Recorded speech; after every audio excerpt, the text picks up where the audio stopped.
What is your first reaction when something that is such a blessing to you that you never asked for, you never saw coming, is stripped from your grasp? Where do you find your peace? Today, I'm going to talk to you about going to the source. So, this is a bit of a lot of reading today. So, if you would, go with me to 2 Kings.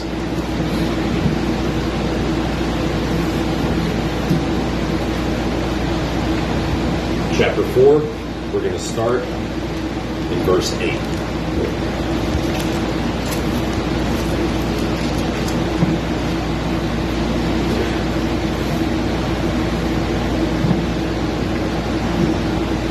Now it happened one day that Elijah went to Shunammite, where there was a notable woman, and she persuaded him to eat some food. So it was, as often as he passed by, he would turn in there and eat some food. And she said to her husband, "Look now, I know this is a holy man of God who passes by us regularly. Please, let us make a small of a room on the wall and put a bed for him, and a table and a chair and a lampstand. So it will be whenever he comes, he can turn in there." So I want to stop right there. And this woman is a notable woman. Okay, the New King James Version says notable. The King James says great. The NIV says well-to-do. Okay. So he said, "Call her." So when he called her, she stood in the doorway. Then he said, "About this time next year you shall embrace a son." And she said, "No, my lord, man of God, do not lie to your maidservant." He didn't say she was going to get pregnant. Pregnancy is not guaranteed.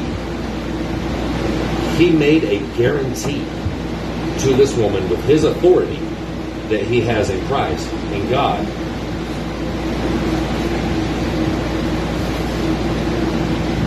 Everybody watches this woman. Everybody in her position or the family she's from. Look what God's doing. He is taking a woman that everybody sees all the time, that everybody knows is barren because her husband's old.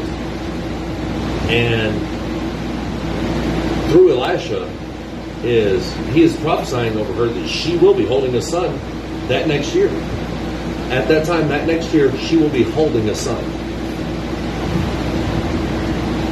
This lets everybody see God's power. Okay?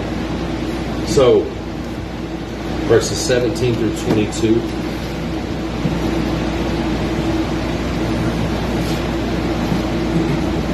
But the woman conceived and bore a son when the appointed time had come, of which Elisha had told her.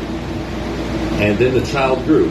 Now it had happened one day that he was out to his father to the reapers, and he said to his father, my head." So he said to his servant, "Carry him to his mother." When he had taken him and brought him to his mother, he sat on her knees till noon, and then died.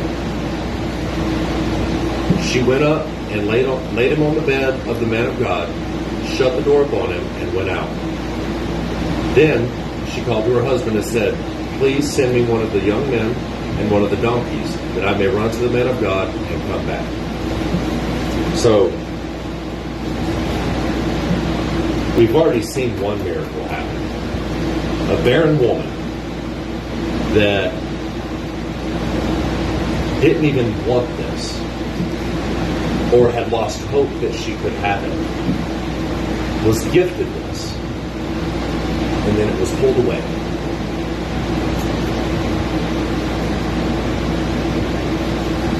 So, a miracle cannot happen without something negative happening before. We've seen the blind healed, which you can't have sight if you're being healed from that. The crippled or the lame walk. You have to be lame before you can walk. Resurrection, you have to die first.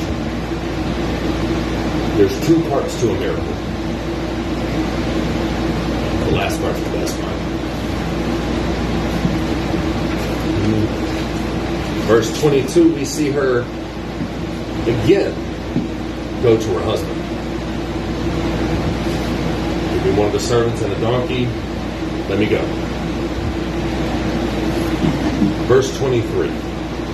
I want y'all to pay special attention to the next couple verses because this shows her attitude throughout this whole thing. She just had her son.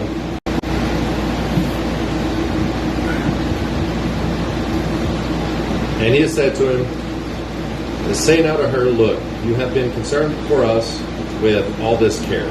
What can I do for you? Do you want me to speak to you?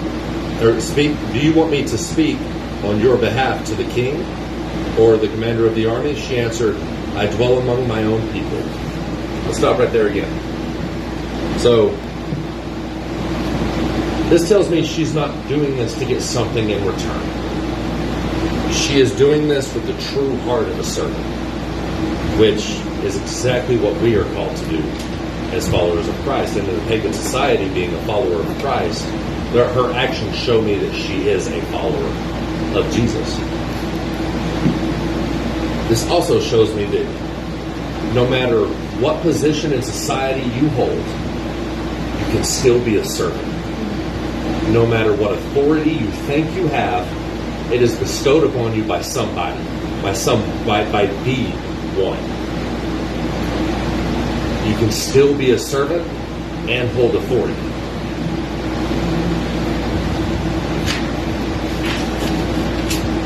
Elisha offered some substantial things for her kindness. For him to have the influence to even offer to go to speak to the king or to speak to the commander of the army in order for her to gain more stature, that tells you right there in a pagan society the authority that Elisha had in Christ, in God. So, that being said, this again goes back to her heart, where she is. Okay. Verse 14.